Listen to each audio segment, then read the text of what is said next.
Malayali from India Telugu dubbed movie streaming వచ్చింది Sony లివ్లో. ఈ cinema తీసింది జనగణమన ఫేమ్ డిజో జోస్ యాంటోనీ. ఇక మలయాళం ఫ్రమ్ ఇండియా సినిమా ఎలా ఉంది అనే పాయింట్కి వస్తే, అబ్బో ఇదేం సినిమా అండి బాబు, అసలు తలపోటు వచ్చేసింది నాకైతే.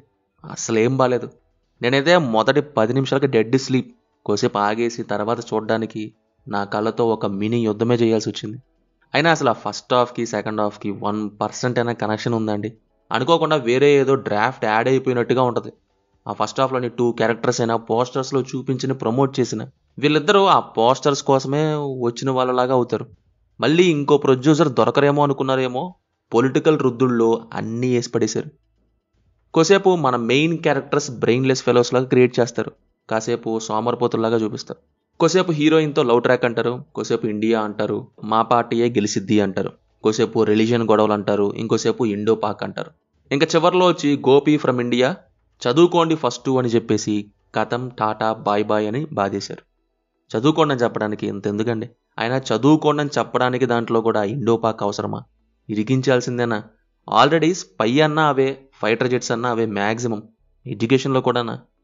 ఎందుకో తెలియదు కానీ ఈ మధ్య కొన్ని సినిమాలలో film makers forced Indo Pak థింగ్స్ని ఎందుకు పెట్టాలనుకుంటున్నారో అర్థం కావట్లేదు. స్టోరీ రాసి ఆ పాకిస్తాన్ని యాడ్ చేస్తారో, లేక బొక్కలో పాకిస్తాన్ని పెట్టుకొని ఏదో ఒకటి అల్లేస్తారో తెలియదు కానీ ఏం టార్చర్ అయ్యా అనిపిస్తుంది నాకైతే. మినిమం క్రియేటివిటీ ఉండదు అక్కడ. ఎలా ఓకే చేస్తారో అలాంటి ఫిల్మ్స్ ఇండో పాక్ అని చెప్పగానే ప్రొసీడ్ అయిపోతారో ఏమో మరి. ఒకప్పుడు కొన్ని వచ్చాయి పర్ఫెక్ట్ మూవీస్ అవి, బట్ నవే డేస్ ఒక స్టోరీ, క్యారెక్టరైజేషన్, మినిమం ఫ్లో కూడా ఇవేవి ఉండడం లేదు. జస్ట్ ఇండో పాక్ పెట్టేయాలి, ఇంకేం లేకపోయినా చాలు అనేలా ఉంటున్నాయి. ఇది ఎలా ఉంటుందంటే, ఒక సినిమా కుదరదని 3 Idiotsని 144pలో సగం, బజరంగి భాయ్జాన్ని 144pలో సగం, స్లీపింగ్ పిల్ ఆడు జీవితం ఇంకొంచెం, అన్నిటికీ ఇండో పాక్ కంపల్సరీ లాగా. చూసేవాళ్ళు ఫీల్ అవుతారని వాళ్ళు తీస్తుంటారు, బట్ అది ఫీల్ కాదు, ఫూల్స్ని చేసినట్టుగా అవుతున్నాయి. ఎటు మొదలయ్యి ఎటు తిప్పి ఎటు కలిసి ఇంకెటో పోయి యాక్సిడెంట్ చేసినట్టు అయింది movie. Performances wise Nivin decent, Dhyan, Tom Chacko wasted, remaining పర్లేదు. బీజిఎం యావరేజ్, సాంగ్స్ కూడా ఇంతే. Finally worst product from Dijo Jose Anthony.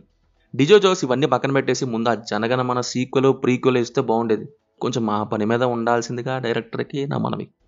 Movie అయితే తెలుగులో సోనీలో స్ట్రీమ్ అవుతుంది. No adult scenes, no bad language. సినిమా చూస్తుంటే మీకు ఎలా అనిపించిందో కింద కామెంట్స్లో మాతో తప్పకుండా షేర్ చేసుకోండి. రివ్యూ నచ్చితే మన ఛానల్ని సబ్స్క్రైబ్ చేయండి. Will meet in next video. Thank you. జై హింద్.